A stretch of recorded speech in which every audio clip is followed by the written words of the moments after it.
Vamos começar nossa aula de hoje?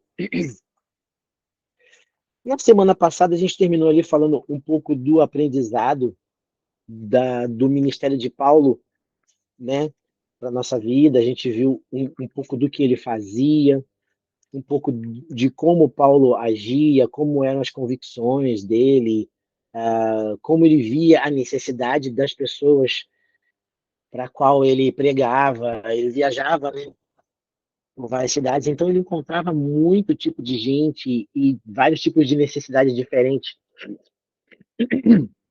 E a gente consegue extrair daí um aprendizado bem legal, um entendimento bem bacana do que a palavra nos mostra de como foi o ministério de Paulo. Hoje a gente vai entrar nesse tema aqui, pobres na cidade, a pobreza. A pobreza é algo que está implícito na nossa missão. A missão, ela atende todos os níveis sociais. O miserável, o rico, o, o abastado, o milionário, todos, todos, todos, todos. O evangelho, ele é para todos. Chega a ser um pouco estranho, né? A gente ter que falar sobre a pobreza, mas a gente precisa falar porque dentro de missões, a gente chama, existe uma classe pela qual a gente deve dar atenção. Eles são chamados de os excluídos. A gente fala os excluídos da onde? Os excluídos da sociedade. Os excluídos da sociedade, a gente consegue envolver aí algumas pessoas com deficiência, elas são excluídas da sociedade, tanto que existem campanhas poderosíssimas hoje aí em vigor para atender as necessidades das pessoas especiais, com algum tipo de deficiência. Muitas cidades não são preparadas para pessoas com deficiência. Não tem sinalização, não tem apoio, né? Apoio de acessibilidade, essa é a palavra. Então, de certa forma, o governo prioriza outras coisas, assim, que eles criam uma pauta de necessidades e até certo tempo atrás, a acessibilidade não fazia tão parte dessa pauta. Se falava, mas pouco se fazia. De uns anos para cá, todo mundo está voltando os olhos para isso, porque é importante. É importante. A inclusão das pessoas com deficiência é muito importante. Inclusive, para você ver aqui, deixa eu ver se está funcionando. Inclusive, é a sua área, né, Maria? Inclusive, você vê aí, eu estou falando e está gravando, e está mostrando a legenda. Está mostrando a legenda aí. E isso é inclusão. Os aplicativos de celular, os celulares, os sistemas de celulares, todos agora estão preparados para acessibilidade visual, auditiva, para aquele que tem problema com alguma dificuldade com a fala também. Então, eu não sei se vocês conseguem ver aí a legenda, mas enquanto eu falo, eu vejo a legenda. Eu ativei a legenda aqui e eu acho que deveria aparecer para vocês também. Enfim, mas se você tivesse algum tipo de deficiência auditiva, você vai nos três pontinhos ali, vai estar lá assim, ó, mostrar legenda. E você consegue visualizar a legenda daquilo que a pessoa está falando, né? Então, a acessibilidade ela é importante. Então, por muitos anos, por um longo tempo da nossa existência, as pessoas com algum tipo de deficiência, elas eram excluídas também da sociedade. Agora, existem leis que fazem com que as empresas tenham uma certa porcentagem dos seus funcionários com alguma deficiência, para incluir essas pessoas no mercado de trabalho de uma forma um pouco mais justa, para tentar igualar essa diferença. Então, a pobreza também acaba fazendo parte disso. A pobreza, por muito tempo, também entrou nesse rol aí dos excluídos. Então, Em muitas igrejas, você vê que não tem muitos pobres. Em alguns ministérios cristãos, você vê que às vezes a grande maioria são de pessoas mais pobres, mais humildes. A gente também hoje, o, a gente tem essa classificação social. Você tem a classe média, aí dentro da classe média, a classe média ABC, né? Crescendo dentro da classe média. A pobreza também tem um certo nível ali, sabe? Hoje você falar eu sou pobre é muito complicado, então não é só não ter coisas, você também existe ali uma classificação para que a pessoa esteja enquadrada dentro daquela situação. E abaixo da linha da pobreza é a chamada da linha da miséria, né? E isso é seríssimo, seríssimo. Tem muitas pessoas abaixo da linha da pobreza, estão na linha da miséria já. E são pessoas excluídas, a sociedade exclui, se elas chegam em algum lugar público, as pessoas às vezes evitam, as pessoas não querem muito contato, e é essa a realidade. E a igreja também é desse jeito, ou seja, ela precisa incluir também e se preocupar com as classes dos excluídos. Os excluídos, às vezes, são pessoas que recém saíram da reclusão, né? Saíram lá e estavam presos por cometerem algum tipo de delito, e elas acabam voltando para a sociedade, e muitas pessoas excluem, não querem muito contato.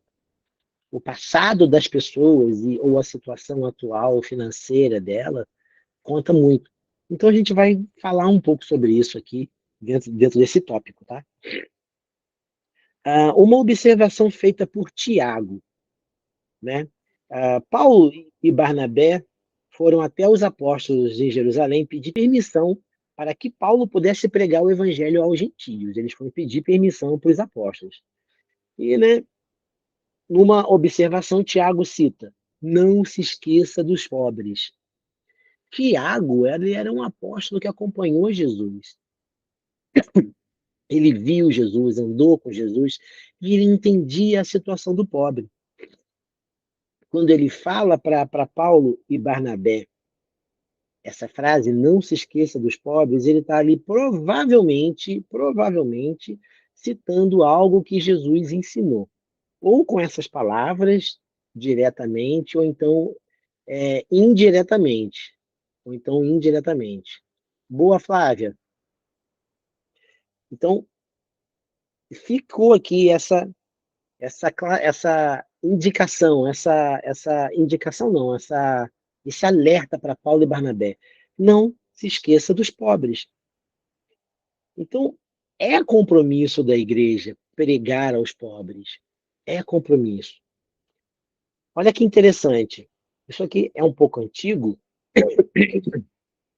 Existem no Brasil entre 15 e 30 pessoas a cada 100 em estado de completa pobreza. Esse completa pobreza é abaixo da linha da pobreza, é o que a gente hoje classifica de miséria. Uns falam, alguns dados mostram como extrema pobreza, outros miséria. É um nome pesado, miséria, né? Mas é isso. Na América Latina, o número de pobres aumentou 12% em decorrência dos efeitos da crise asiática de 97. Cara, isso é antigo, mas isso já vem crescendo. Imagina dali para cá, o quanto não cresceu mais. 97, a gente está falando de mais de 20 anos, uns 25, 26 anos atrás, né? Praticamente. O índice de pobreza no Brasil é comparado ao obtido por Chile, Costa, Costa Rica e Panamá. A situação é ainda pior na Bolívia, Equador, Honduras e Nicarágua, onde a cada 100 pessoas, mais da metade está em situação de pobreza absoluta.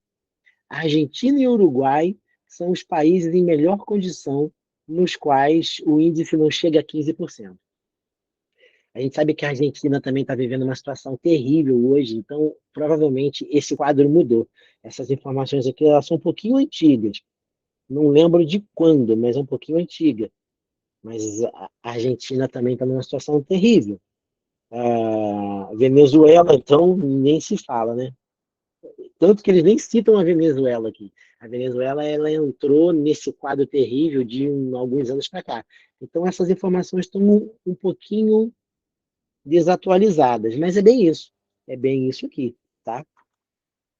E só crescendo, infelizmente. Conceituação da pobreza, né? O acelerado processo de urbanização das últimas décadas trouxe consigo o fenômeno da metropolização da pobreza, que passa a fazer parte do cotidiano da sociedade brasileira. O pobre na cidade é uma realidade mundial. Olha esse dado aqui, ó. No Rio de Janeiro, a quarta parte da população vive em favelas. Pessoas que vivem do lixo. Vocês sabem ali do lixão de. Eu esqueci o nome do lugar. Fica ali em Caxias, o grande lixão do Rio, né? Esqueci o nome agora, né? É tão famoso, tão conhecido.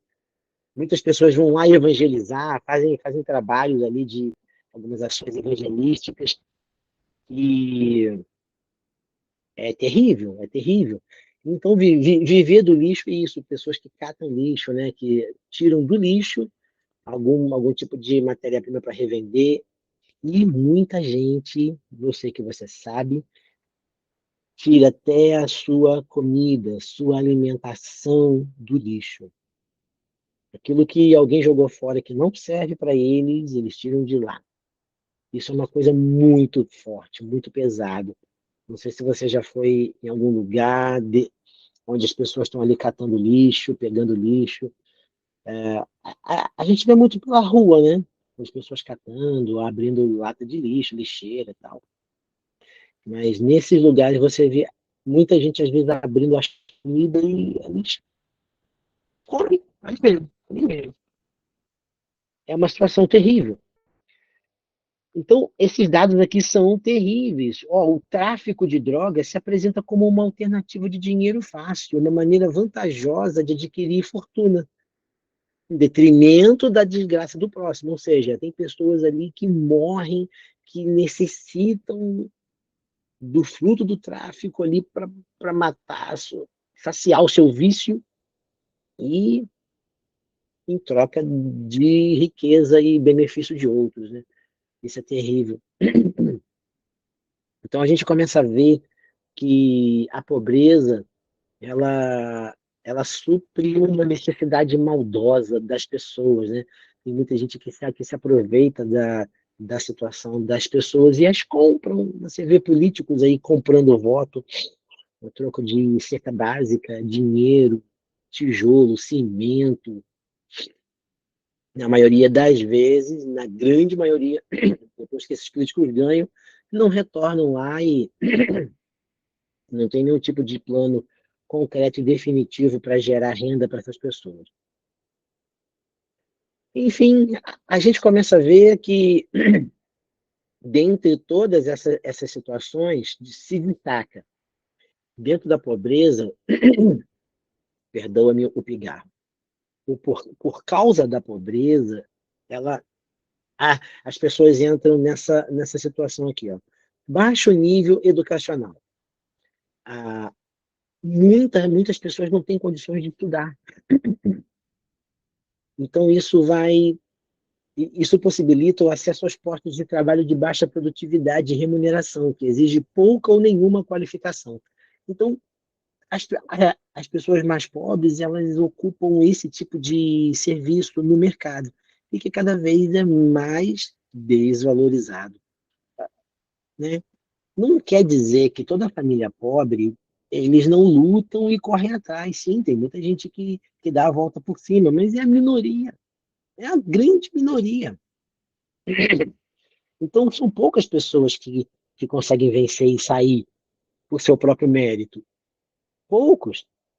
E esse fenômeno ele é grande, porque a gente vê claramente que muitas pessoas não têm como estudar porque precisam comer, precisam morar, então eles precisam trabalhar. Às vezes as crianças, os adolescentes precisam fazer alguma coisa também para ajudar, para colaborar com a renda daquela família. E a gente começa a ver que é uma realidade muito comum. Petrópolis tem gente abaixo da linha da miséria? Infelizmente tem. Já teve menos, mas hoje tem bastante. E é isso. Infelizmente, isso só tende a crescer enquanto não houver políticas sociais corretas, coisa que é bem difícil. E também para dar a volta por cima disso com políticas sociais, a gente precisa de mais uma geração completa, né? Passar muitos anos, e manter essas políticas sociais em dia para que as pessoas possam sair dessa situação. E política social, não sei se vocês concordam, mas elas não podem somente suprir uma necessidade imediata. Elas têm que dar às pessoas a condição de elas caminharem sozinhas e gerar o seu próprio benefício, como estudo, saúde, acesso ao ensino superior, não ficar dando bolsa e bolsa e bolsa e bolsa, porque tem gente, você sabe da história, né? Entra uma outra coisa aqui, ó, características do chefe da família. Famílias chefiadas por mulheres são particularmente vulneráveis à pobreza, o mesmo ocorrendo quando os chefes são pardos ou negros, para não falar do fator idade, diante da alta seletividade do mercado de trabalho a favor dos mais jovens. Né? Então, é a cara da pobreza, é a cara da situação da pobreza, não só no Brasil, mas na maior parte do mundo. Na maior parte do mundo. Quando ele fala aqui das mulheres chefiando a família, não que elas sejam incapazes, mas biblicamente o homem é o provedor, ele é a referência. Eu conheço famílias que têm mulheres como chefe de família e são bem-sucedidas, saíram de uma situação e caminham para a vitória. Porém, a grande maioria perdem a referência masculina e às vezes a mulher tem que assumir toda a questão e toda a questão financeira. E também na criação dos filhos, você sabe que faz falta a figura masculina. Então são meninos que vão crescer com uma figura feminina, protegendo, dando guarda, dando apoio, dando tudo, sendo protetora, fazendo tudo o que precisa ser feito. Como um menino desse cresce? Com que imagem? Com a imagem de que ele precisa ser sustentado, sabe? Muitas mães ainda conseguem ensinar bem os meninos. E eles crescem ali aprendendo na vida, apanhando, e não, mas sem essa referência, eles se perdem. Assim como uma mãe, a figura materna é muito importante na criação do filho também, do menino também, quando ele só tem o pai. Então, as duas figuras são muito importantes. Então, as famílias que têm, às vezes, as mulheres como chefe de família tendo que resolver e abraçar tudo, aqui está dizendo que elas têm mais vulnerabilidade, são vulneráveis às dificuldades da vida. Enfim, quando um cristão começa a se relacionar com Deus, ele passa a sentir a necessidade dos carentes e oprimidos. Jesus disse: se deres de comer ou beber a um destes meninos, dos tais é o reino dos céus. A gente começa a ver que Jesus disse algo aqui importante. Sabe? Ele está olhando para os pobres. Então, Deus, ele se preocupou com os menos favorecidos também. Faz parte do reino atender aqueles que têm uma necessidade maior. Jesus sempre fala sobre isso. Jesus fala sobre a nossa ação quando a gente faz alguém em situação de pobreza, a gente faz a ele. Então a gente começa a ver que o cuidado de Deus em todas as coisas. Pobreza e indigência são realidades. A classe dos indigentes. Indigente pode ser classificados como aqueles que não têm nenhuma escolaridade, profissão, não têm moradia, não têm família, não têm documento, vivem errantes pelo, por diversos pontos da cidade. Então, se você andar, eu não sei se você já teve a oportunidade de fazer algum tipo de evangelismo com moradores de rua e sentar para conversar com eles, porque muitas pessoas saem para entregar, às vezes, alimentos, sopa, café, mas não conversam com eles. Entrega e vão embora. E o mais interessante e importante é o relacionamento com eles, porque você aprende e você sabe o que dizer. Eles precisam de uma palavra. Então a gente encontra muitas pessoas que estão andando por aí o tempo todo.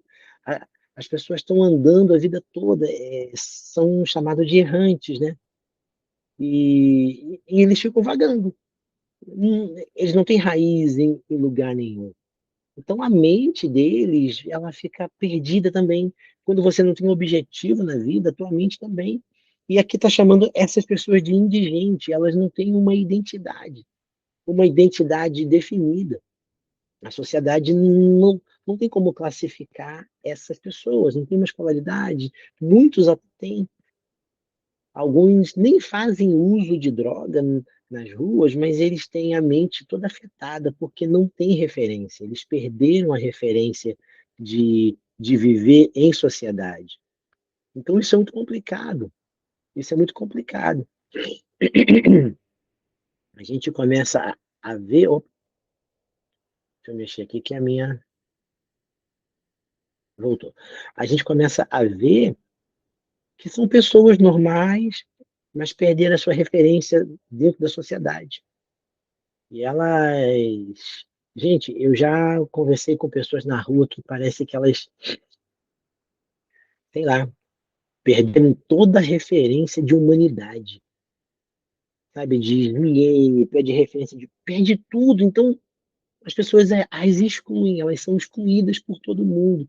Na grande maioria também pelas igrejas. Também pelas igrejas. A igreja precisa saber lidar com isso também. A gente se prepara, às vezes, para pregar o evangelho para toda criatura, mas esquece que toda criatura envolve os mendigos, envolve os indigentes, envolve todo tipo de gente. Todo tipo de gente. Aí tem aqui também uma outra coisa que surgiu com a pobreza: o profissional da miséria. Na verdade, um grupo que se aproveita da miséria e da desgraça alheia, usa as tragédias e as necessidades do pobre para se promover e tirar algum tipo de proveito. O profissional da miséria lembra o urubu da caatinga. O urubu se alimenta da seca, da doença e da fome dos outros. O urubu profissional não só se alimenta da desgraça alheia, como a promove. Deve-se respeitar a pobreza, tratar os pobres com dignidade.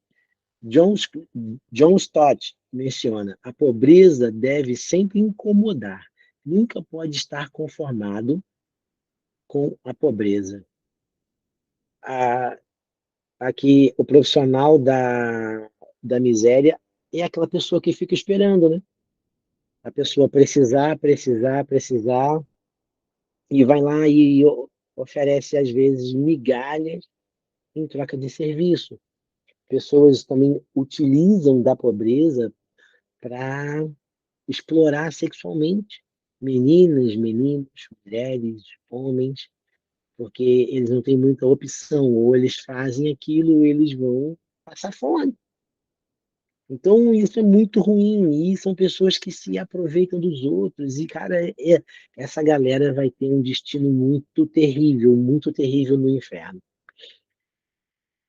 Talvez uma curiosidade, assim como no céu vai ter galardões baseado nas tuas boas obras do reino, na tua produtividade do reino, vamos colocar de uma forma mais simples, no inferno também vai ter as condenaçõezinhas lá, terríveis lá, para quem foi muito terrível aqui também. Então, por isso que a Bíblia fala, às vezes, ai daquele. Não é só que ele vai para o inferno, não é só porque vai vir o juízo, é porque a condenação vai vir na medida também, e é eterna. É muito sério. Seríssimo. Pensando no Brasil, alguém quer comentar algo antes da gente entrar nesse ponto? Se vocês quiserem, é só levantar a mãozinha aí, ou então pode abrir seu microfone, tá? Ao pensarmos no Brasil, devemos levar em conta uma questão. Será que existe solução? Gente, será que tem solução para a pobreza? O que vocês acham? Vocês acham que um dia a pobreza no mundo vai acabar ou vai diminuir de uma forma aceitável? A ponto de ela não incomodar mais, assim, como ela é um problema hoje? O que vocês acham? Quero ouvir a opinião de vocês. Pelo menos ler a opinião de vocês aqui.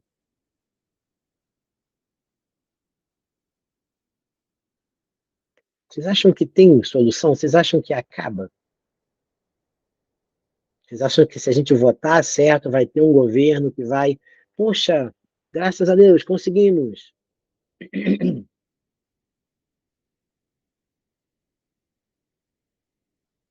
Pois bem, não dá para esperar muito vocês escreverem. E se, vamos ver, se o governo se consertar, acredito que sim. A Flávia acredita que sim. O que vocês acham? Todo mundo acredita que sim?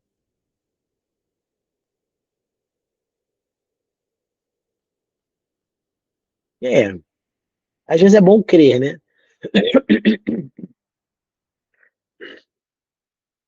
Não sei, sabe? Eu não sei, mas eu não sei se vai ser um ponto que o anticristo vai atuar também em cima da pobreza.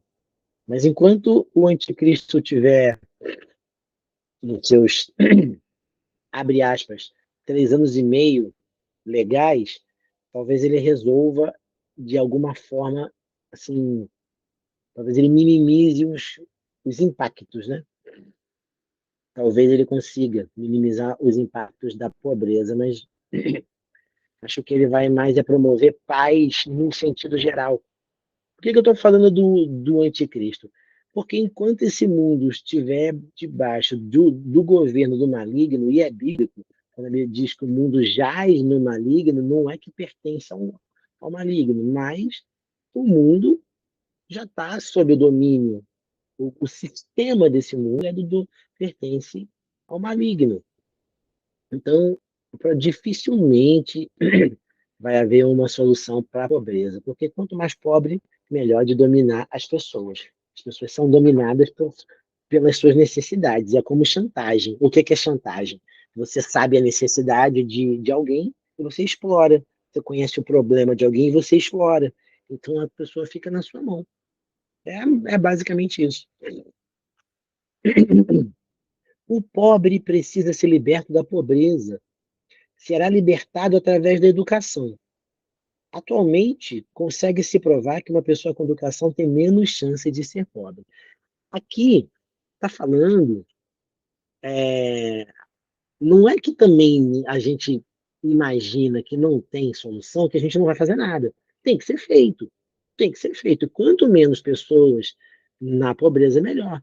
Ou quanto mais pessoas a gente conseguir tirar da linha da pobreza, melhor. Então, que elas se convertam, conheçam a Cristo e tenham uma oportunidade de seguir sua vida. Então, o que a gente tem aqui é olhando por esse lado. E, óbvio, a gente não pode falar assim, não tem jeito, eu vou cruzar o braço. A intenção não é essa. O que a gente sabe é que o governo ele está abaixo das ordens do inimigo. Por mais que Deus seja o Senhor de todas as coisas, é assim que Deus declarou e determinou que as coisas fossem.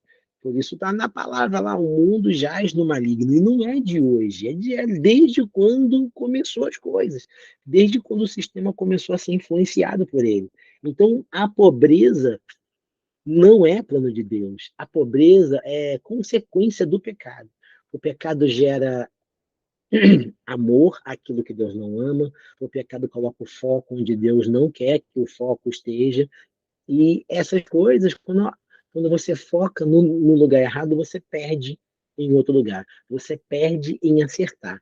E nisso as pessoas vão se tornando cada vez mais pobres. em todos os aspectos. É uma frase legal aqui, ó. Acredito que quando a pessoa tem mudança de mentalidade, a probabilidade de sair da pobreza é bem grande. Com certeza, concordo. Mentalidade. Tudo começa na mentalidade. Tudo começa ali. Mas mentalidade também a gente pode gerar na pessoa, né? E a educação faz isso. Você vai estudando, começa a mudar a mentalidade e você vai abrindo leques de oportunidades, vai se abrindo pensamentos de possibilidades e a pessoa começa a mudar, né? Normalmente a criança pensa assim, eu quero ser isso quando crescer. Às vezes ela consegue estudar até chegar lá, mas na grande maioria elas param no meio do caminho ali, aquela ideia, e mudam. Aquela ideia para e ela muda, porque ela viu outra possibilidade. Então a gente precisa trabalhar. A igreja pode fazer isso, né? Influenciar pessoas. Quem dirá uma pessoa liberta? Então o pobre pode ser liberto e precisa ser liberto da pobreza. A probabilidade de uma pessoa com menos de 1 ano de escolaridade ser pobre é 75%. Esse número cai para 62 se ela tiver entre 4 e 8 anos. A probabilidade de ser pobre cai para 41%. Entre 8 e 12 anos é de 20%. E se a pessoa tiver mais que 12 anos de escolaridade, ela tem apenas 2% de probabilidade de ser pobre. Então, estudar, estudar, estudar, estudar, estudar, tem que estudar. E o estudar também não está ligado só à escola, tá? A gente estuda, a gente está aqui estudando, né? A gente está aqui estudando, e não é uma escola, mas o estudo em geral, o conhecimento em geral, isso é muito importante. No que diz respeito ao Evangelho, quando chega até o pobre, produz libertação. Esta, na verdade, é a grande proposta do Evangelho de Jesus. Conhecereis a verdade e a verdade vos libertará. Gente, quando a gente fala que a palavra de Deus liberta, você sabia que a maioria dos crentes pensa que é ser liberto do diabo? Esse versículo, para muita gente, só fala do diabo, como se ele fosse a única prisão, o único que nos aprisiona, né, como seres humanos. O ser humano ele é aprisionado pelo pecado também. O pecado, a nossa semente do pecado não tem nenhuma ligação com ele, com o inimigo. O inimigo só incita e faz essa sementinha brotar, né? Porque nós temos o mal em nós já. Então, existem as nossas concupiscências, as concupiscências da carne, aquilo que é gerado em nós, intelectualmente, naturalmente, porque temos a semente do mal em nós e ela cresce à medida que crescemos, e tem um mal que vem de fora, toda influência maligna. Então, quando a Bíblia fala que a verdade te libertará, ela vai te libertar de tudo, do sofisma, aquele pensamento que traz uma verdade, mas por trás tem uma estrutura falsa. A palavra de Deus liberta de uma mentalidade pequena. Tudo aquilo que travava a mentalidade daquela pessoa tem de assumir e ela tem a mente livre para poder começar a sonhar, a replanejar a sua vida, a pensar no futuro. Então, quando a Bíblia fala uma coisa, a gente tem que olhar para o todo, não para aquilo que a gente acha correto. Então, sim, a palavra de Deus é eficiente para libertar pessoas da pobreza, e ela começa com aquilo que a Flávia colocou ali, a mentalidade, mudança de mente. O povo é pobre, inculto, de fracos valores éticos e morais. A palavra de Deus deve servir de guia e orientação para diversas sociedades desenvolvidas no contexto latino-americano. Muitas vezes, a mensagem do Evangelho chega até esses povos com uma forte ênfase ufanista e como uma solução humana. A solução para a pobreza ultrapassa assistencialismo. O problema não pode ser tratado de maneira superficial. Ajudar o necessitado é uma obrigação. Assim, a gente não pode ficar dando assistência. A pessoa precisa mudar de mentalidade. A pessoa precisa receber o evangelho de forma que ela entenda e tome as próprias decisões e as próprias atitudes. A igreja pode dar assistência? Pode, mas não para a vida toda. Se a igreja faz isso, a igreja também age errado, né? Até o governo. O governo não pode sustentar as pessoas para sempre. As pessoas, as pessoas precisam ter uma oportunidade de ter ali também os seus instrumentos de pesca, o seu próprio instrumento, e utilizá-lo, né? Não só ter e guardar. Os pobres precisam ser considerados. Em questão, estas questões não podem passar desapercebidas para aqueles que buscam a Deus. A gente precisa considerar os pobres na nossa evangelização. Isso é muito sério, gente. Isso é muito sério. A Bíblia dá tanta ênfase ao pobre. A gente sabe que assim Jesus ele é a solução. Então, quando a gente oferece uma solução para o pobre e o pobre consegue, sabe, entender a fé e é gerado a fé no coração dele, ele crê e abraça Jesus com todas as suas forças. Diferente do rico. É uma dificuldade muito grande. Há uns anos atrás, eu conversava com uma missionária que está na Espanha há muitos anos. E ela falava, e foi falado também até no nosso último pastoreio, a mesma expressão.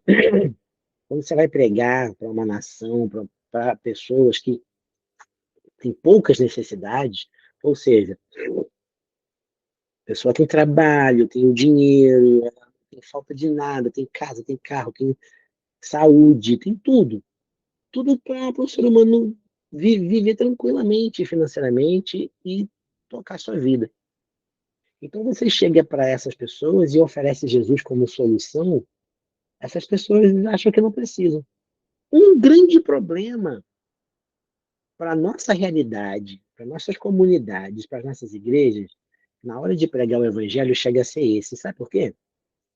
Eu estava prestando atenção em algumas pessoas recentemente pregando, e essas pessoas focavam muito nas necessidades. Não porque Jesus vai multiplicar teu salário, porque Jesus ele vai fazer, ele vai te ajudar a pagar as tuas contas.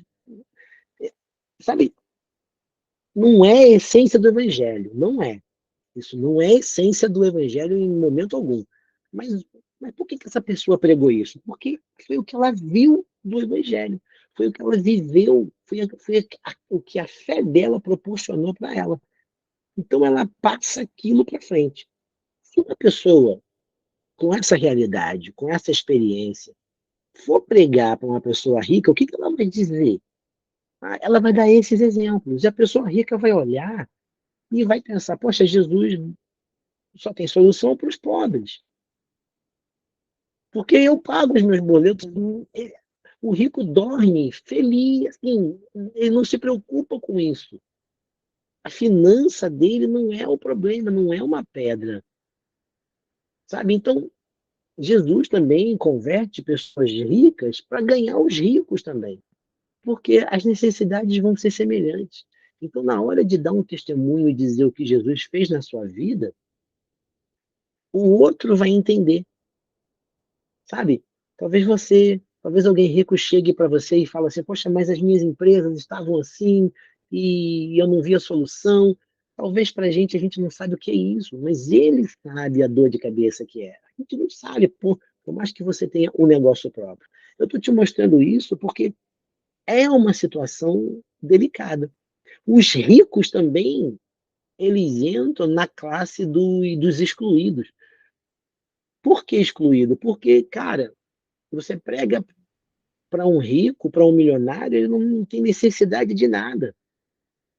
Então, Quando se prega o evangelho, na maioria das vezes, prega um Deus que supre necessidade. O cara não tem necessidade, ele não quer Jesus. Ele tem necessidade, mas para ele não é uma necessidade. Porque todas as necessidades que nós temos comumente, ele não tem. Ele não tem. Ah, ele fica doente? Claro, mas cara, o dinheiro dele vai lá e paga o melhor hospital, o melhor médico, qualquer remédio do planeta ele manda trazer na casa dele. Não estou dizendo que eles não têm problema. Eu estou te dizendo que é essa desculpa que eles dão quando você prega para eles. Essa é a desculpa. Eu preciso, eu tenho tudo. Não preciso desse Jesus. Ele vai lá na igreja e ele só vai ver pessoas. Dificilmente tem uma igreja. Petrópolis não tem uma igreja com muitos ricos. Não tem.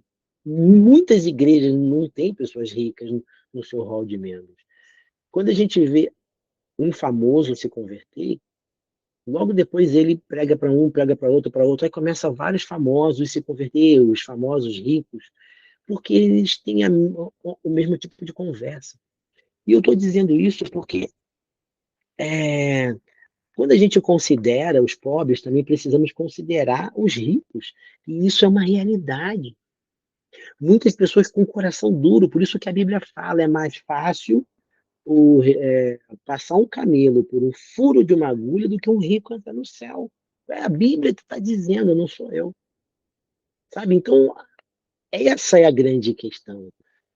A gente não pode basear nossa pregação nas necessidades financeiras ou na necessidade social.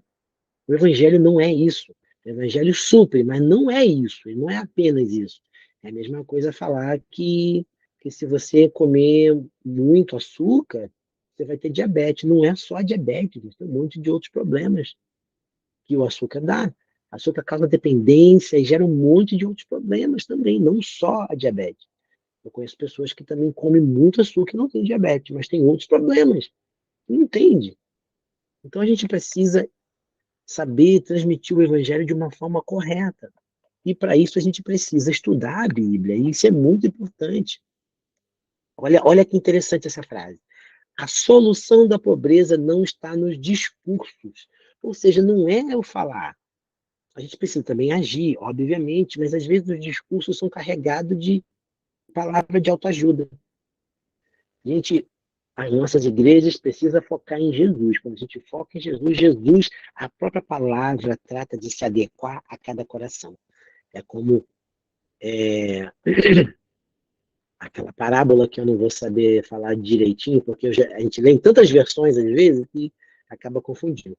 Mas é como o semeador que joga as sementes no solo, nas pedras ela cai e vai achando o seu lugar. As sementes acham os seus lugares. Você tem que só que plantar. A raiz cresce sozinha e ela acha o seu veio sozinha, ela se alinha. A gente não precisa ficar ajustando as raízes depois, não. A palavra faz raiz sozinha. Então a gente precisa pregar corretamente. A gente precisa alinhar a nossa pregação à necessidade que o Evangelho nos aponta. E conhecendo a necessidade da, das nossas comunidades, a gente também consegue pregar um Jesus que resolve aquilo. Mas não basear nossa pregação em assistencialismo, em Deus que só um Jesus Bolsa Família. Ele não é Bolsa Família que resolve o teu problema.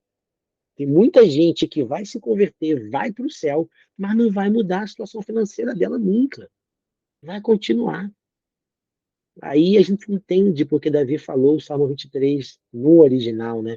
O Senhor é o meu pastor e eu não sentirei falta de nada, não terei falta de nada. Eu não preciso de mais nada, porque Jesus é meu pastor. O Senhor é o meu pastor.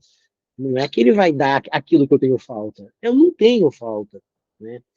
Ou seja, minha mentalidade mudou e o supérfluo já não faz sentido para mim. Aquilo eu só preciso do necessário. Ou o que eu tenho se torna necessário. O que Jesus me dá é o necessário. Enfim, reagindo à pobreza. Eu sugiro que vocês leiam um pouco esse texto aqui sobre a pobreza, um pouco mais com calma, porque vai cair na prova. E, e esse, especificamente, essa parte da pobreza vai estar lá e pode causar confusão lá na hora e dúvidas, né? Tem um texto aqui que eu quero ler aqui para vocês. Ó. Na vida da igreja, generosidade se orienta, pelo menos, por 4 princípios que pressupõem a noção do corpo. O princípio da igualdade. Deus quer que todos os seus filhos que têm acesso à mesma graça tenham o suficiente ou necessário. É o que a gente falou no Salmo 23. Deus nunca dá a mais. E as pessoas que têm muito? Elas têm muito porque, às vezes, elas produzem muito. O cara tem condições de produzir muito dinheiro, ele produz muito dinheiro. Tem como produzir, sabe? Então, é a tua capacidade de produção. Você consegue produzir muito dinheiro trabalhando com. É mais ou menos uma frase, né? Quem trabalha não tem tempo de ganhar dinheiro. É mais ou menos isso. Porque, assim, às vezes você é empregado de alguém, não tem tempo de fazer dinheiro de verdade. Porque o que realmente dá dinheiro são os trabalhos por conta própria, aquilo que você produz. Quando a gente trabalha para alguém, a gente está produzindo o que aquela pessoa quer, o que ela precisa, atendendo as necessidades de alguém. A gente só vende o nosso tempo para alguém, para passar o tempo fazendo aquilo que ela sabe que precisa para prosperar. É bem isso. E as pessoas que enriquecem são aquelas que trabalham por conta própria. Elas produzem para si próprio. Tudo que ela produz ali é dela, é para ela. Ela não está produzindo para ninguém, por mais que atenda alguém. Então, é mais ou menos isso. Então, o princípio da igualdade para o reino é mais ou menos isso aqui. Ó. Deus quer que todos os teus filhos que têm acesso à mesma graça, Deus dá a mesma graça para todo mundo. Mas ele não vai dar o mesmo dinheiro para todo mundo, até porque o evangelho não tem nada a ver com dinheiro. Mas o evangelho nos fornece o suficiente ou o necessário. No corpo de Cristo há um nivelamento tanto de privilégios quanto de responsabilidade. Ou seja, eu tenho muito dinheiro, eu preciso de muita graça. Não, a graça é igual para todo mundo. Você vai ter as suas necessidades supridas, assim como o rico vai ter as necessidades supridas dele, sabe? Então, é bem isso. Então, e a graça também, ela nos nivela quanto aos privilégios da graça. Tudo que a graça me dá, a graça vai dar para o rico, a graça vai dar para o pobre, a graça vai dar para todos. Tá? E as responsabilidades também. Isso está lá em 2 Coríntios, tem aqui o texto na sua apostila para você ler. O princípio da mutualidade.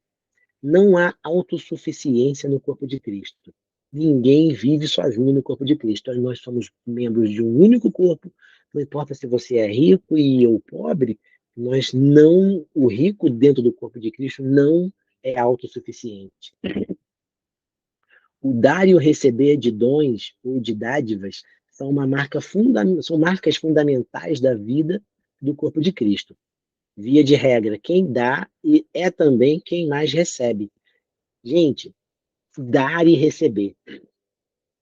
Eu não sei quantos anos você tem na Igreja Quadrangular, mas há uns anos atrás o pastor Jerônimo Onofre, lá de Minas, ele lançou um livro há bastante tempo atrás. Não sei quantas versões esse livro tem. O livro se chama assim, O Dom de Adquirir Riquezas. Fala sobre prosperidade. E se você pegar dom, adquirir riquezas, as 3 primeiras letras, forma que palavra? Dar, né? Então, a essência do livro fala assim: ninguém vence a Deus no dar. Quanto mais você der ao Senhor, mais Ele dá a você. Então, é mais ou menos isso que está sendo dito aqui, sabe? É mais ou menos o que está dito aqui. Quem dá é também quem mais recebe. Se você tem em todos os aspectos, irmão. Se você dá muito tempo ao Senhor, o Senhor vai te dar tempo. Se você dá oferta também, financeiramente, o Senhor também supre as suas necessidades financeiras. São sementes, não é uma troca, é semente. Eu semeio na vida de alguém, o Senhor me dá também. Há um tempo atrás, eu tinha recebido um dinheiro E o dinheiro estava na minha conta, eu estava feliz da vida lá, com o dinheiro na conta, estava no campo missionário. Estava no campo, eu falei, cara, esse dinheiro vai servir, ele vai me abençoar, e isso e aquilo, vai ser bênção, vou deixar guardadinho aqui.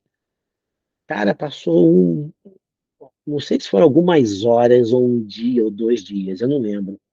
Eu recebi uma mensagem de um amigo líder de uma missão aqui em Teresópolis. Ele falou assim: olha, temos uma família de missionários que estão saindo lá da Ásia e voltando para o Brasil. E eles precisam vir urgente. Tem o dinheiro para quase toda a família voltar. Só precisa completar a passagem de uma pessoa.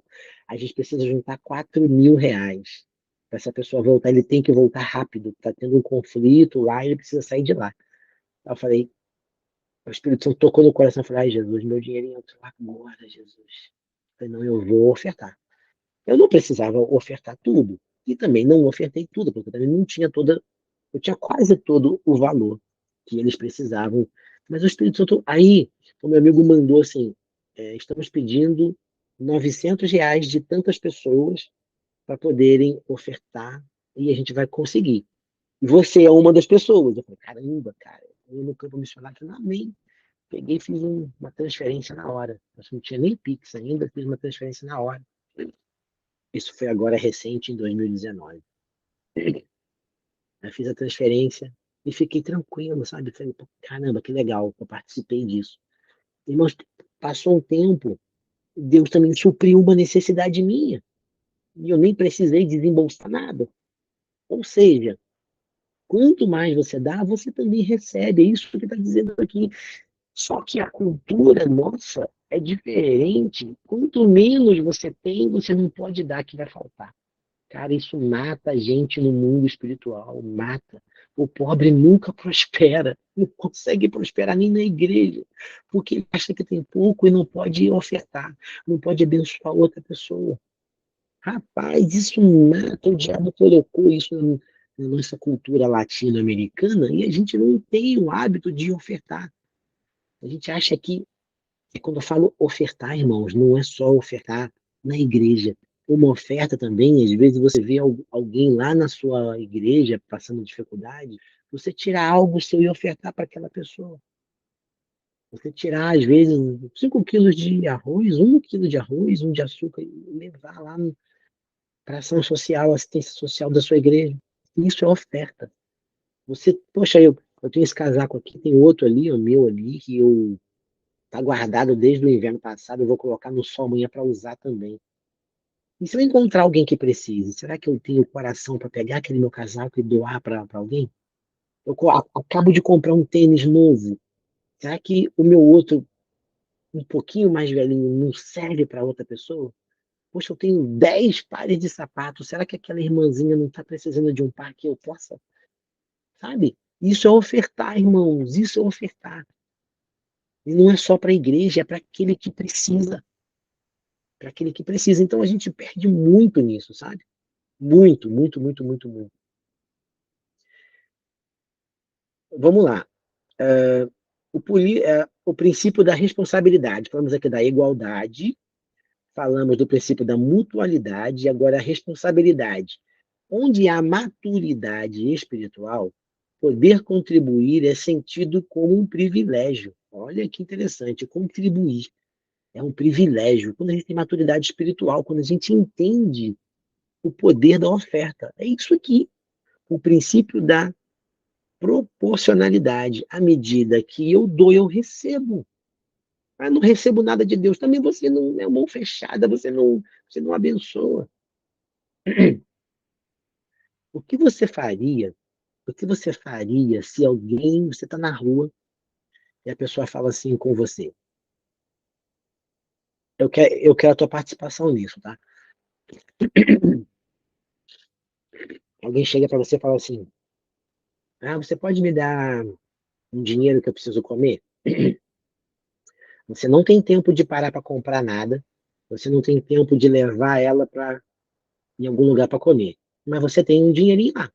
Você dá o dinheiro achando que ela vai comer, ou você não dá, achando que ela vai gastar com outra coisa? O que você faz? O que você faz nessa situação? Não, eu vou dar o dinheiro e não me importa o que ela vai fazer com o dinheiro. Eu preciso abençoar. Ou você pensa assim, não, eu não vou dar não, porque ele vai gastar com cachaça, ele vai usar droga. O que que você faz? Seja sincero, irmão. Seja sincero. Qual a tua atitude?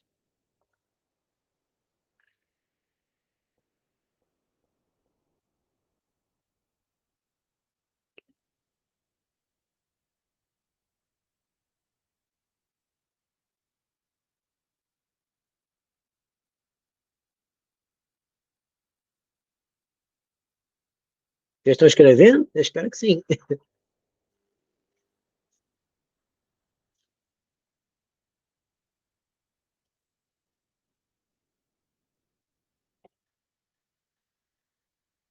Não sei se alguém já escreveu alguma coisa.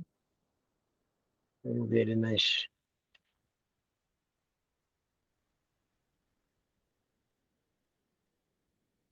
Tá, se for um lanche, você compra e entrega, mas eu falei uma situação, você não tem tempo de comprar, você não tem tempo de levar, ou tu dá o dinheiro ou tu vai embora. O que que você faz nessa situação específica?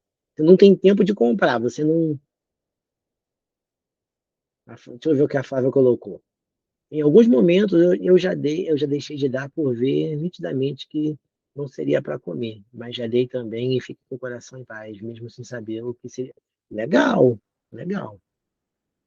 Alessandra, você não tem tempo de comprar, você não tem tempo de acompanhar, de levar a pessoa. Ou tu dá o dinheiro ou tu não dá. O que que você faria? Você dá ou não dá? Quero a resposta de vocês, porque depois eu vou contar algo que aconteceu comigo ontem. Ontem. Teve um momento que dei o dinheiro. Todo mundo já deu, mas tu daria hoje, Flávia? Tu daria hoje também, Alessandra?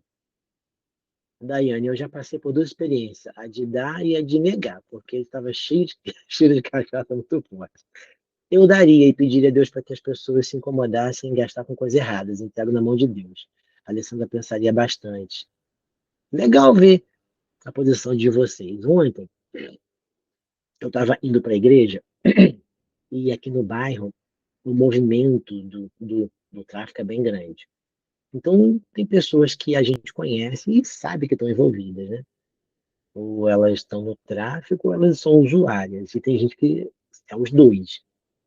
Então, ontem, um jovem que mora na minha casa aqui, a casa da Denise aqui. Ele mora no meio, entre, não é uma do lado, mas é pertinho, é pertinho. Daqui eu vejo a casa da Denise, mas também vejo a dele, sabe? Então ali, ele me parou ontem e falou assim, oi, boa noite, eu posso falar com você? Eu falei, pode? Aí ele falou assim, cara, posso te pedir uma coisa? Eu falei, pode. Tu tem R$ 10 para me dar? Eu falei assim, não sei por quê. Ele falou assim, ó, vou ser sincero com você, eu quero comprar um baseado que eu tô precisando. Aí eu respirei, respirei, respirei, respirei. Rapidamente veio na minha mente assim: é uma oportunidade ou não? O que que você vai fazer, cara? Eu peguei a carteira assim, enquanto eu pensava, eu tinha o dinheiro. Mas eu pensei assim: eu vou pegar a carteira enquanto isso eu penso. Aí eu, na hora, eu puxei R$ 10 assim da carteira, estiquei, falei assim: cara, você vai me dar ouvido? Aí ele falou assim: vou. Eu falei, então pega isso aqui. Aí eu preguei pra ele. Eu preguei pra ele. Falei, cara, você sabe que você tá errado, né, cara? Você sabe que você tá tudo errado. Mas não se preocupa, não. Eu tô orando por você. Eu quero que você saiba que eu tô orando por você. E eu quero que você vá na igreja comigo. Uma hora eu posso te pegar ali e tu vai? Eu falei, não vou, eu vou sim, com certeza eu vou. Posso orar por você? Eu falei, pode sim. Tu, tu crê que tu vai ser abençoado? Ele falou, creio. Ou seja, ah, poxa, mas tu deu R$ 10 a ele para ele fumar um baseado. Irmão, eu dei. Se eu não desse, ele ia conseguir. Se eu não desse, ele iria conseguir. Eu dei. E ele sabia, e eu sabia, eu sei o que ele vai fazer. Mas eu abri uma porta que talvez eu não abriria só batendo papo com ele. Eu consegui uma abertura, por mais que ele não vá na igreja comigo, mas eu vou sempre sentar com ele, vou sempre passar perto dele quando ele estiver no meio do pessoal, eu vou falar assim, eu tô orando por você, hein? Ele vai saber que tem alguém orando por ele sempre. Uma hora a coisa vai acontecer. Ah, é melhor às vezes não saber o que ele vai fazer? Para nós não importa. Se tu não der, ele vai usar. Se tu não der, a pessoa vai tomar cachaça. Ele é questão de minutos. Você não deu, mas o próximo dá. Se o próximo não deu, o próximo ou o outro, alguém vai dar. Alguém vai vender fiado. Cara, o diabo ele vai pegar. Porque o diabo não espera que você ajude e faça disso uma abertura. Faça disso uma abertura para pregar o evangelho. Sabe que o que é interessante? Aquela mulher que chegou perto de Jesus, os homens levaram para Jesus julgar lá na praia, né, nua. Mestre, ela foi pega em adultério, ela fez isso, e a lei de Moisés diz que nós devemos fazer isso. E tu o que dizes? Jesus olhou assim, olha, que falou aquilo que tinha que falar, né? Vocês têm pecado? Então vai embora. Agora, se não tiver, mano, taca a pedra dessa mulher. Todo mundo foi embora porque todo mundo tinha pecado também. Jesus podia dar um sermão nela. Olha, mulher, pelo amor de, sabe, não faça isso. Você sabe que não pode, é errado a lei de Moisés. E quando Jesus não se preocupou com nada, Jesus foi na palavra. Mas qual palavra? Perdão. Jesus perdoou. Falou assim, olha, você sabe, assim, Jesus falou o quê? Assim, onde estão os teus acusadores? Cadê aquela galera que estava te julgando? Os religiosos que queriam que aplicasse justiça. Foram embora, né? Porque eles também pecam. Então vá embora e não faça mais. Então, assim, a gente precisa ter esse tipo de pensamento. A Jade, se ele pedisse uma corda para se estudar, você daria? É diferente. É diferente, Jade. É diferente. Trabalhar na rua, trabalhar na rua com as pessoas assim, sabe, é bem complicado. Às vezes você vai sentar do lado de alguém que está com uma seringa ali injetando. E eu já fiz isso, sabe? Você vai sentar com alguém que está para acender um baseado, precisa de um isqueiro. Eu não tenho isqueiro, eu não ando, sabe? Cada um tem uma experiência, sabe? E se eu não desse nada, ele iria usar e não ia me ouvir como não ouviu em algumas vezes. Agora ele está me ouvindo. Agora ele está me ouvindo, sabe? Mas a gente não pode ser radical. A gente não pode ser radical. Quanto ao evangelho, a gente não pode ser radical assim. A gente pensa muito naquilo que é certo, mas a gente não faz o que é certo. A gente não faz, sabe? A gente negligencia muito. Eu tô falando isso porque a gente entrou dentro de um prostíbulo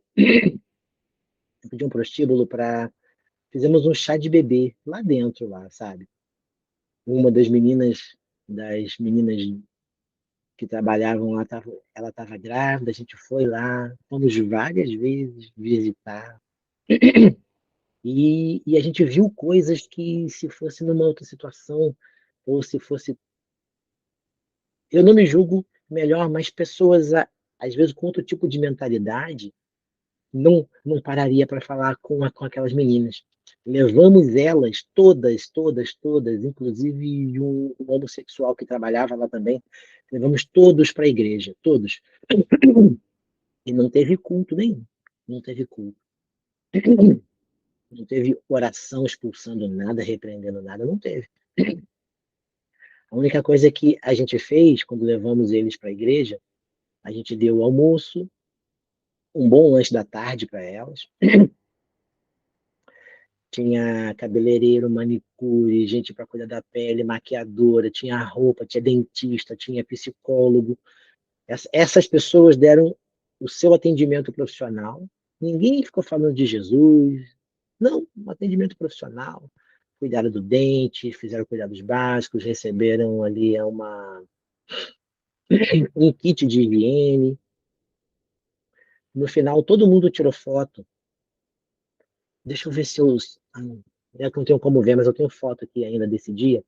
Depois eu tento mostrar essas fotos para vocês. O homossexual, ele fez a maquiagem dele. Fez a maquiagem dele lá, tal. Fez cabelo, fez tudo. Colocou o vestido, tirou foto. Em momento algum, ninguém falou nada. Você é homem, você não pode. Ele fez. Dentro da igreja. Todo mundo estava lá. Cuidamos de todos eles. À noite, tivemos um. Eu cantei um louvor. Oh, quão impressionante, nananana, usado amor de Deus. Cantamos essa música. E teve uma palavra de 5 minutos. O pastor deu uma palavra sobre o amor de Deus. E foi um dos momentos mais legais que eu já vi em missões. Sem falar nada, as pessoas sentiram o amor de Deus. Poxa, mas vocês maquiaram um travesti, vocês maquiaram um homossexual? Sim, ele se sente mulher, o que a gente pode fazer? Não sou eu que transformo, sabe? Então, é mais ou menos isso que a Bíblia está falando quando ela fala para a gente considerar os pobres, sabe? A gente não tem que dar o remédio, a gente tem que falar assim: você precisa de um remédio, tem que mostrar para as pessoas o que elas precisam. Aí sim, se elas quiserem tomar um remédio, elas tomam. Aí sim, se elas quiserem fazer a escolha pelo amor, elas vão escolher o amor, mas o amor de Jesus. É o único amor que existe. Então a gente mostrou o remédio, está aqui.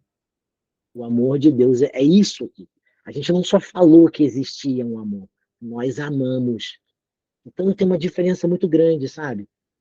Às vezes dar a corda para a pessoa também é importante.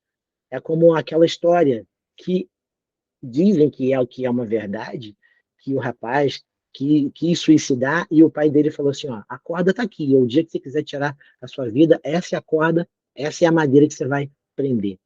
O pai morreu, passou o tempo, aquele rapaz gastou tudo que tinha do pai, chegou na pobreza, ele falou: meu pai deixou a corda para eu tirar a vida. Ele pegou a corda, amarrou lá em cima e se pendurou. Quando ele se jogou dali, aquela madeira quebrou e caiu mais uma reserva enorme de dinheiro e de herança e uma carta dizendo: essa é a tua segunda chance. Então, a forma de Deus agir é totalmente diferente. Eu não gosto de discutir isso porque a minha visão é diferente, sabe? Então, às vezes eu prefiro pegar o meu óculos e falar assim: vem comigo e usa o meu óculos. Aí tu vai ver o que eu vejo. Então, a gente tem que saber. É aquele negócio. A Bíblia fala assim: se comer carne perto do teu irmão escandaliza o teu irmão, não come carne perto dele. Então tem carne que eu não como perto de religioso, perto de algumas pessoas. Tem coisas que eu faço porque Jesus mandou eu fazer e eu não falo. Tem coisas que eu preciso fazer porque eu sei que Jesus mandou eu fazer, sabe? E se eu te contar, você vai se escandalizar. Então tem pessoas que não podem ouvir tudo, porque elas são religiosas às vezes. É isso que Paulo estava dizendo. Não come carne perto daquele que vai se escandalizar. E comer carne é pecado? Paulo falou que não, mas então não faz perto daquele, porque ai daquele que fizer um irmão se desviar por causa da sua atitude. É sabedoria, assim que Paulo fala. A Bíblia está falando, a Bíblia não, perdão, eu já dei a viajada. Nossa apostila aqui na página 56, eu quero fechar esse tópico aqui com esse texto. Quando o corpo é maduro e vive de acordo com as Escrituras, o dar se torna um privilégio, não um sacrifício. Irmãos, a gente precisa ser maduro e viver de acordo com as Escrituras. Então, dar algo para o necessitado é um privilégio. A gente fazia muito mutirão, levantava alimento para fazer eventos com moradores de rua, no prostíbulo, e a gente às vezes não tinha tanto recurso. Então a gente pedia as coisas às pessoas. Olha, a gente vai fazer uma ação e precisamos de doações. Algumas vezes a gente saía de casa em casa para pedir doações. Olha que interessante. A gente ia nos bairros pobres pedir. A gente não ia no bairro rico. O amor, todo mundo tem que amar, todo mundo tem que estar envolvido. Todo mundo tem opção de fazer algo. O pobre também. Irmão, a grande surpresa é que às vezes a gente batia nas casas e pedia, e você olhava dentro da casa das pessoas e via que ela era pobre. Dificilmente essas pessoas diziam que não tinham nada. Sabe o que elas faziam? Elas pegavam, às vezes, um saco de fubá na metade. Elas davam um nó e davam a metade. Elas pegavam um saco de feijão que elas já estavam usando aberto. Elas davam um nó com um pouquinho de feijão no fundo, elas davam. E a gente pegava. Sabe por quê? Você pensa assim, poxa, mas isso aqui não vai fazer diferença. Cara, não é o que você está pegando, é o que a pessoa está dando. É a menor oferta da viúva, tá entendendo? Então, às vezes, o mais pobre entende o poder do dar. Ele sabe dividir. E nós, como igreja, não sabemos dividir. Cara, aquilo mexeu com o meu coração de uma forma que eu nunca tinha visto antes. Eu nunca vi isso. Alguém na tua igreja, quando vai levar alimento para assistência social, leva um saco de feijão amarrado no meio? Às vezes não, porque ela tem condições de dar 1 quilo, 2, 5, 10, ela tem condições. Mas e se ela não tiver? A gente não leva nada. A gente não divide o que tem. A gente pensa assim, eu só tenho esse feijão. Cara, essa é a oferta da viúva. Tá entendendo? É só o que você tem? Essa é a oferta da viúva. Eita, meu Deus do céu, isso dá uma pregação sobre dinheiro, sobre finanças, né? Sobre quebrar paradigma gigantesca, né? Então, cara, é isso que a apostila está dizendo. Quando o corpo é maduro, o corpo de Cristo, tá? E vive de acordo com as Escrituras, o dar se torna um privilégio, não um sacrifício. Então você não está sacrificando, você está dividindo aquilo que você tem. Assim que a igreja de Atos crescia, né? Para muitos, a contribuição é apenas uma obrigação. Podem não dizer, mas em outras palavras, estão tentando cooperar, comprar favores de Deus. Posso parar por aqui que deu para a gente compreender, né? Então, essa foi a parte da pobreza, gente. Assim, a pobreza em missões é uma realidade muito forte, muito forte. A gente tem que saber lidar. A minha, vocês sabem, sim ou não, que a minha mãe está tratando um câncer, né? A minha mãe, ela tá bem, ela está tratando, tem remédio, acompanhamento médico. Eu tenho uma mãe com câncer. Porém, eu trabalhei evangelizando num hospital do câncer. E não é a mesma coisa. Não é a mesma coisa. Não é. Não é. Porque a gente, por mais que seja a dificuldade ou, né, os cuidados que precisam ter, lá dentro você vê uma situação que você não vê. Então lá, eu via coisas assim, era todo domingo. Eu saía de lá às vezes pesado, pesado, pesado, e pro culto à noite eu tinha que fazer uma limpeza na alma, sabe? Para poder me limpar, e porque eu voltava triste, pesado e triste.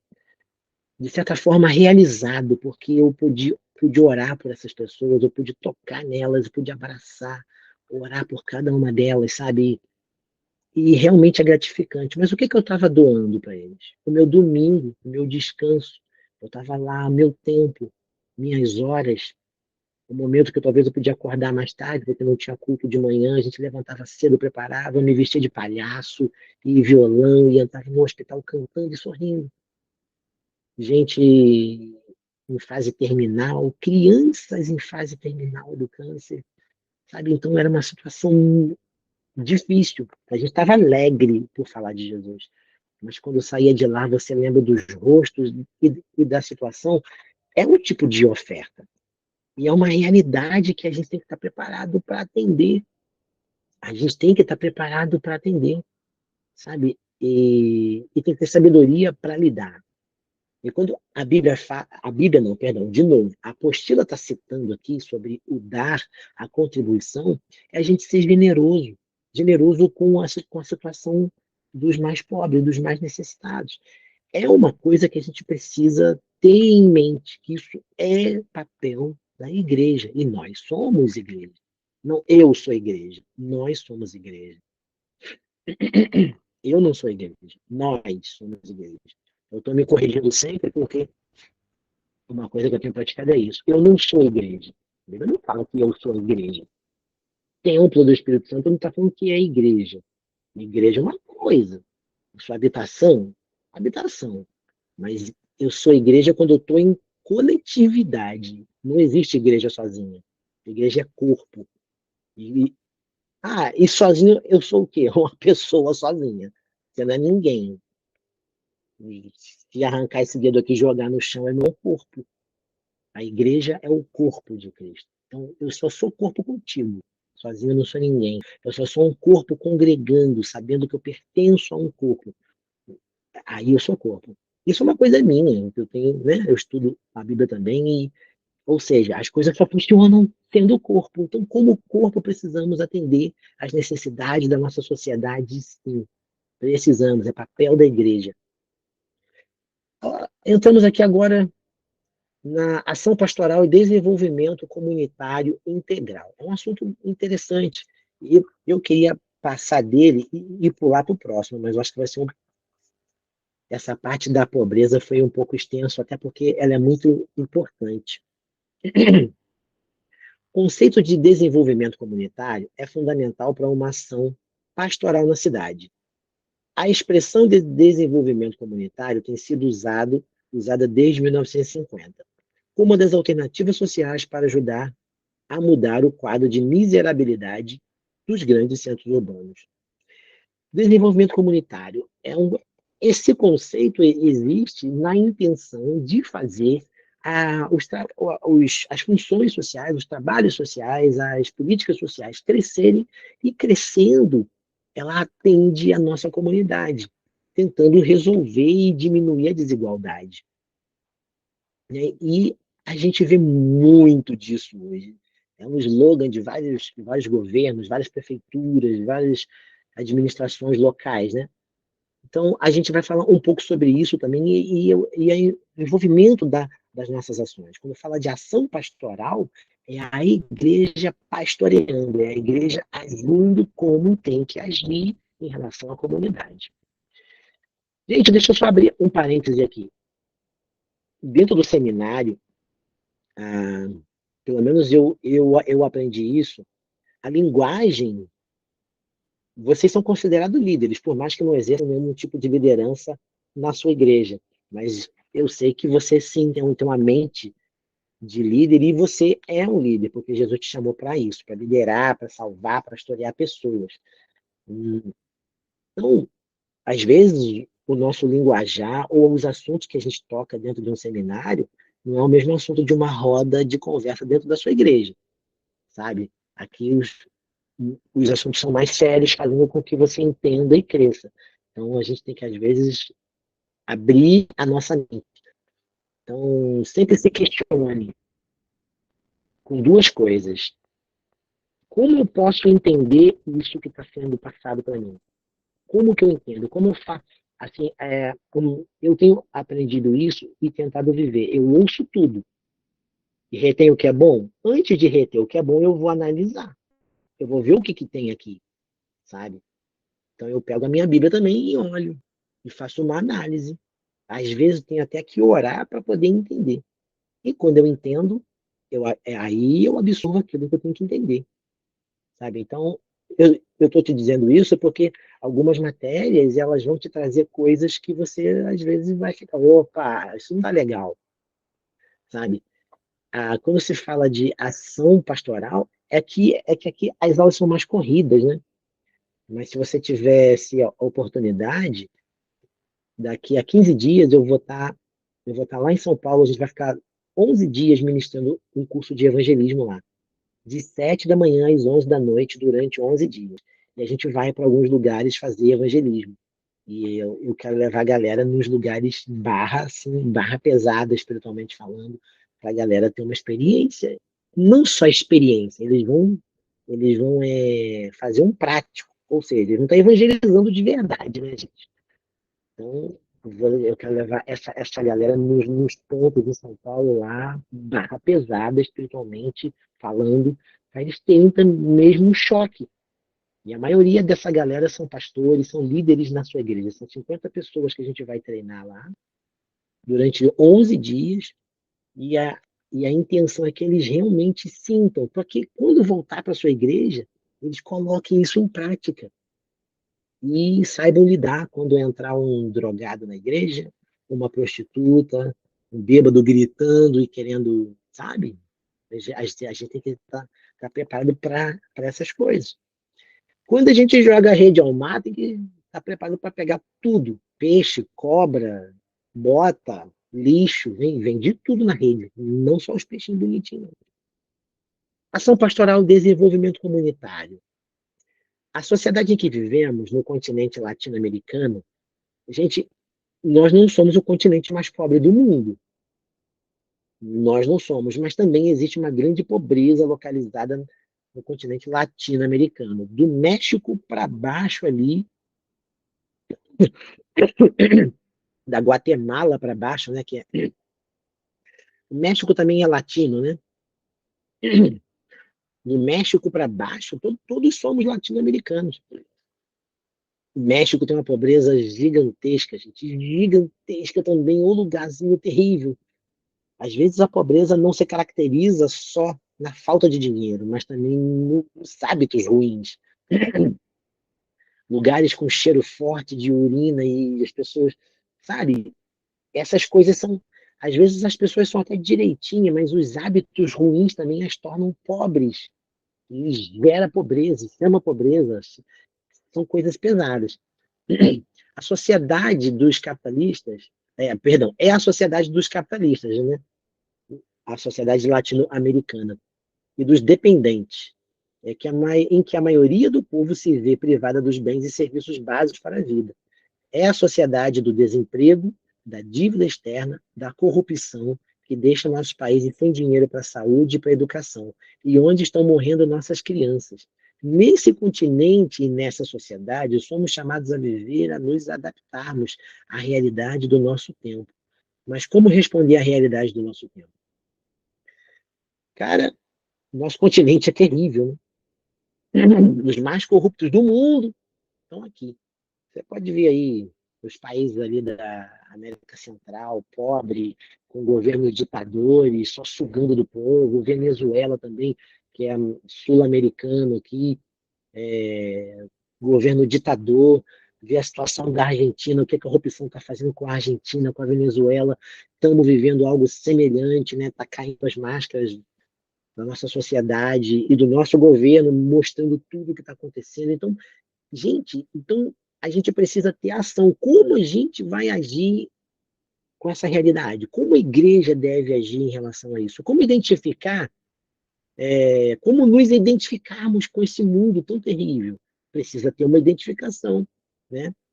A gente precisa se identificar, precisamos nos identificar sem perder a nossa identidade, sem deixar de ser quem somos. Então, esse tema aqui também ele vai ser um pouquinho extenso. Talvez a gente não consiga terminar ele hoje, tá? Jesus se coloca como modelo para a igreja. Missão é tudo aquilo que a igreja foi enviada a fazer no mundo. Tudo.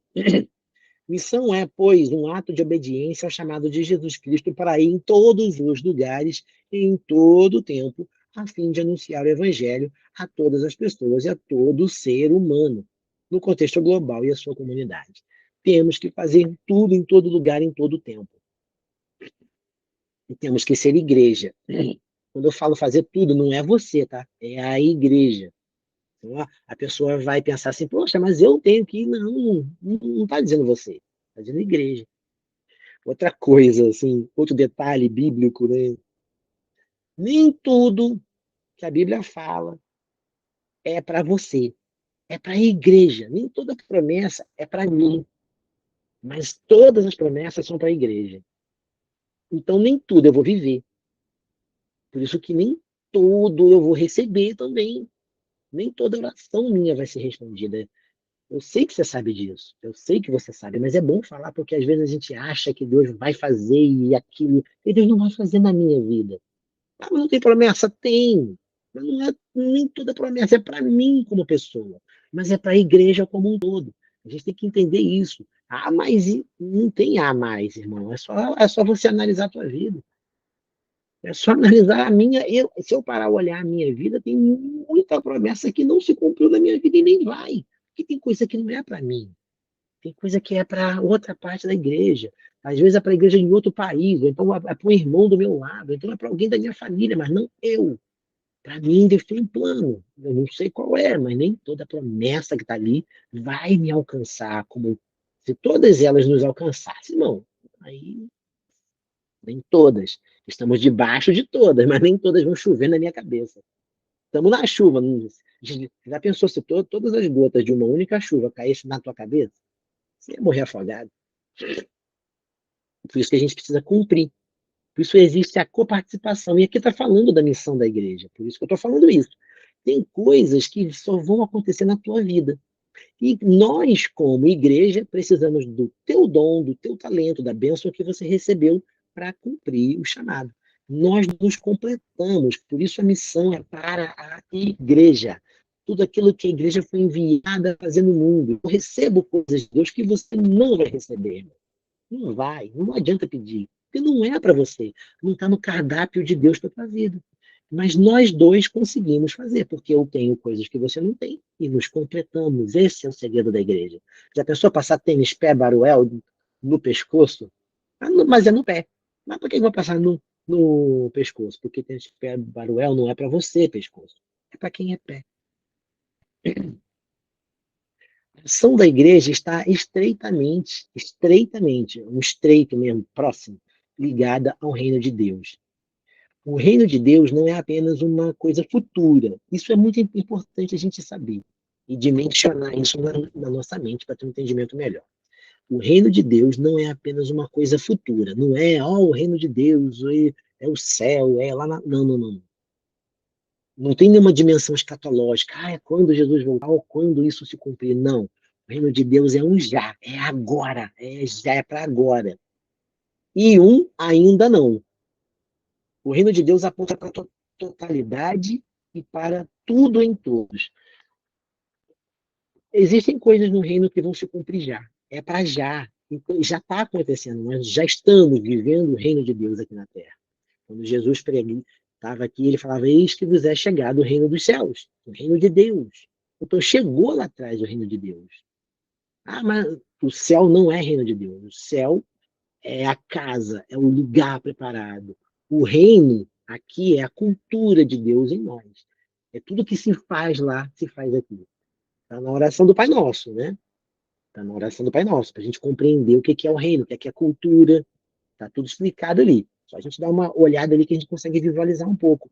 Por que isso? Porque a gente precisa viver o reino de Deus. A ação da igreja é isso: igualdade, equidade, justiça.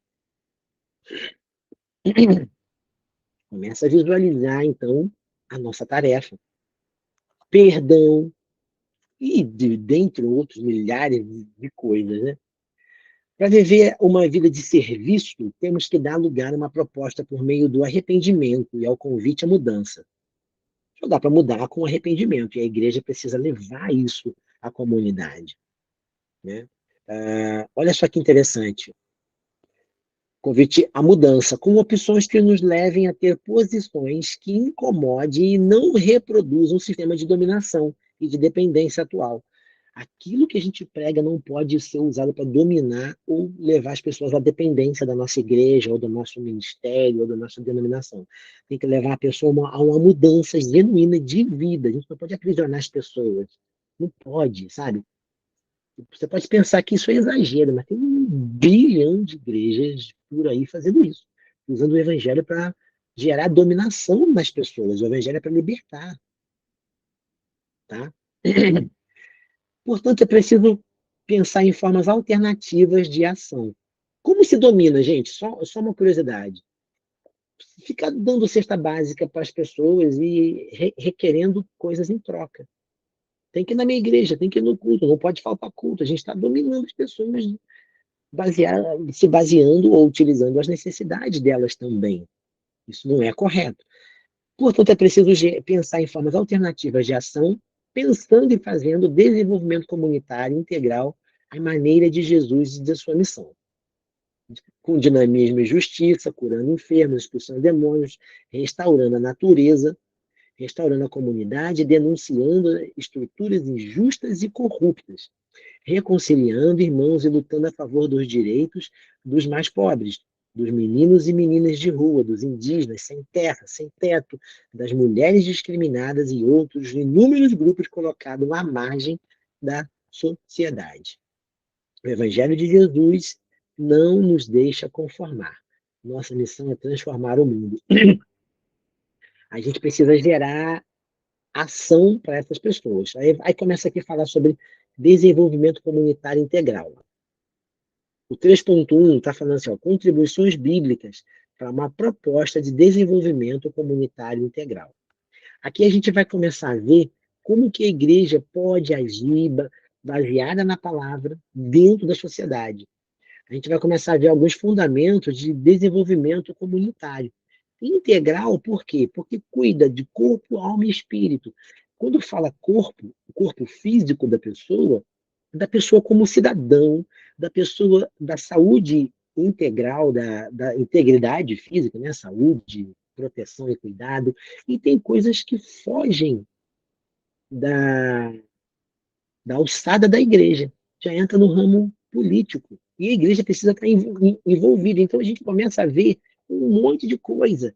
Quando trata de justiça também, não é só a justiça de Deus, mas a justiça dos homens também, justiça de um modo geral.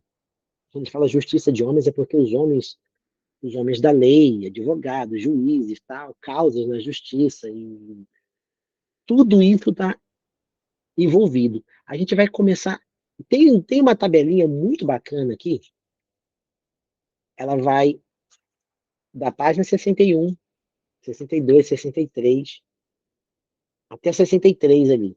Ela traz uma tabela desses fundamentos, tá? Dessas contribuições bíblicas para essa proposta de desenvolvimento comunitário e integral. Eu vou ler aqui no início e eu vou pedir uma coisa para vocês. Ó. Compreendemos, sem dúvida, que cumprir o mandamento de Deus de ser sal da terra e luz do mundo requer também integrar-se na luta a favor de um mundo menos cruel e injusto, com estruturas menos pecaminosas e menos opressoras. Você está entendendo que a igreja é mais do que pregar o evangelho num culto de domingo, quarta, quinta, segunda, sábado, de manhã, de tarde, de noite? A igreja precisa estar envolvida nesses desenvolvimentos comunitários, no desenvolvimento da nossa sociedade. Eu tenho falado muito sobre a igreja missional e a igreja missionária. E também isso está integrado num assunto chamado igreja orgânica. Eu até escrevi sobre isso e eu quero aproveitar a oportunidade e mostrar isso para vocês.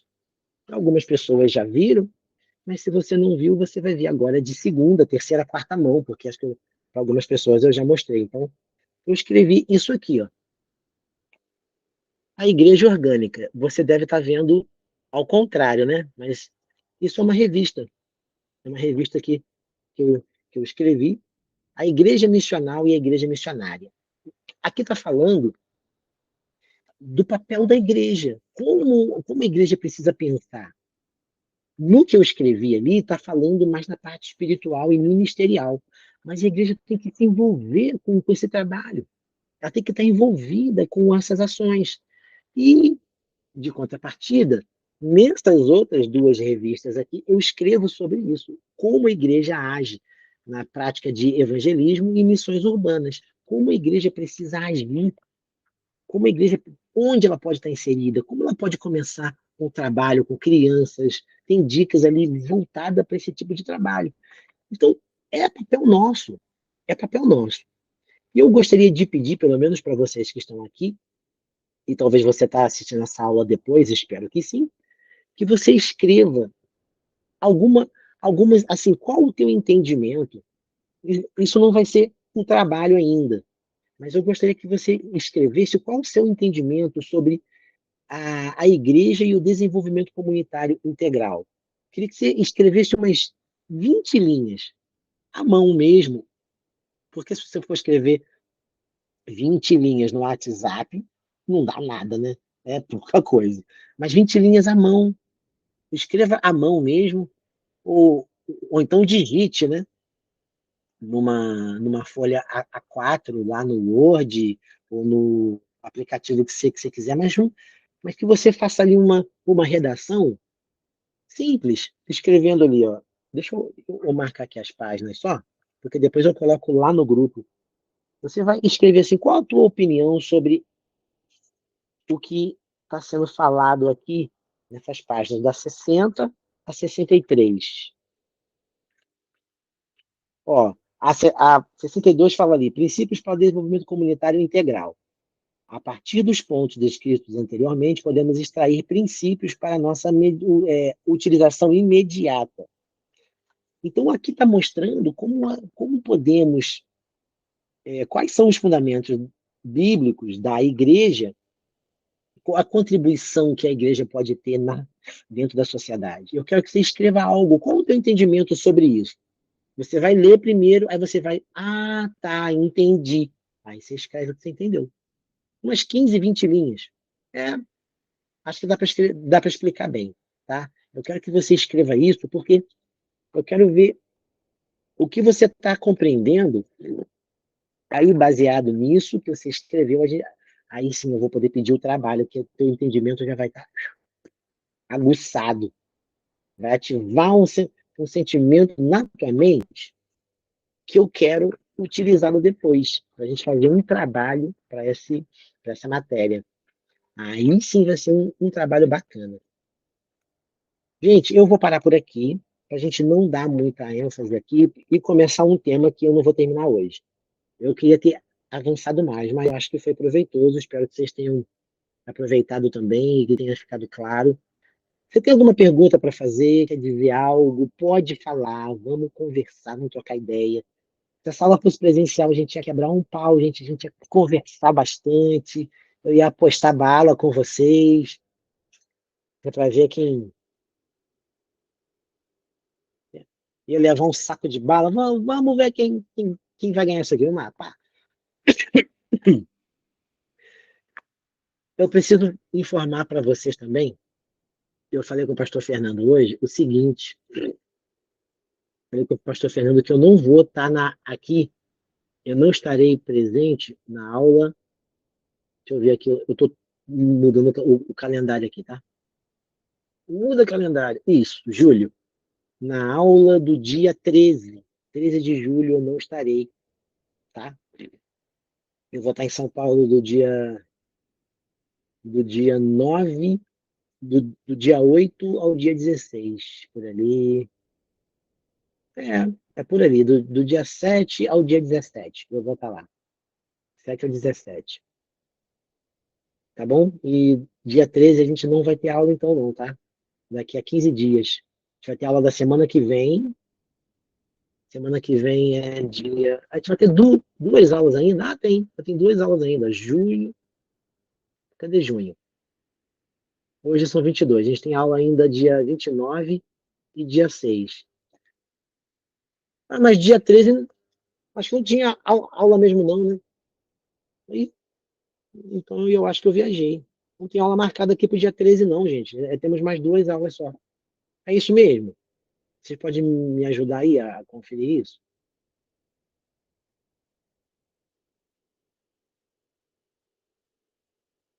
Acho que é só isso mesmo. É. Então dia 13 não tá normal, então. É, será que a prova vai ser à noite? Será que não vou colocar no sábado, não, de novo? Porque se a prova for dia 6, beleza. A gente vai se ver dia 6 então, à noite, porque dia 8 sábado, eu não tô aí, e nem 15, nem 8 e nem 15 eu tô aí. Se a prova for no sábado, não estarei. Mas se for no dia 6, então tá confirmado, tá bom? Semana que vem a gente consegue concluir a apostila e dia 6 a prova. Então é isso aí. Eu pensei que tivesse mais uma aula, pensei que fosse a aula do dia 13, a última. Na verdade, eu achei que ela iria até dia 20. Seria ótimo. Alguém tem algo para dizer? Pode falar, abre o seu microfone, rasga o coração.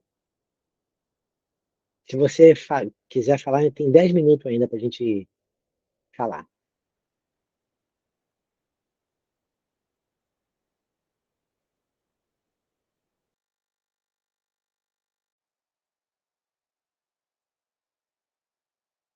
Obrigado, Maria. Confirmou ali, né? Dia 6 é a prova. Maravilha. Maravilha, maravilha. Então tá bom, gente. Então tá bom. Ninguém tem nada para colocar, para acrescentar, para perguntar.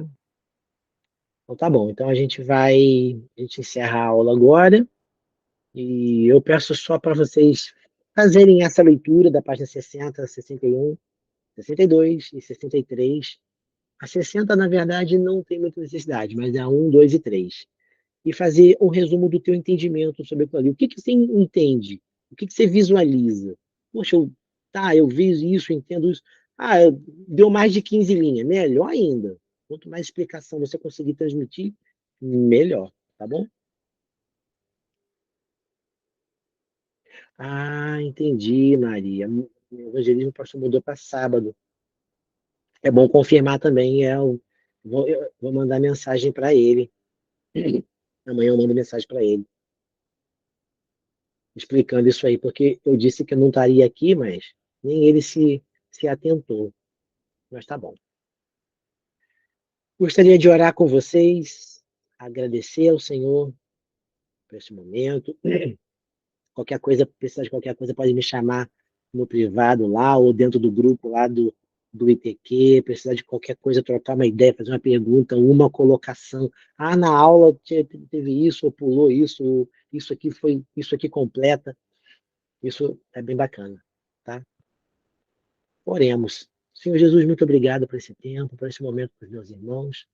Obrigado, Jesus, porque a gente pode compartilhar um pouco da palavra e juntos aqui buscar, Pai amado, um pouco mais de conhecimento, trazendo mais, ampliando um pouco mais a nossa visão daquilo que o Senhor quer de nós. Pai, eu peço que o Senhor ministre na nossa vida a tua vontade, Senhor. Deus, em nome de Jesus, no nosso meio, que o Senhor possa levantar pessoas aqui com coração missionário, com coração disposto a te servir nas cidades, nas ruas, nos muros, Sim, nas comunidades.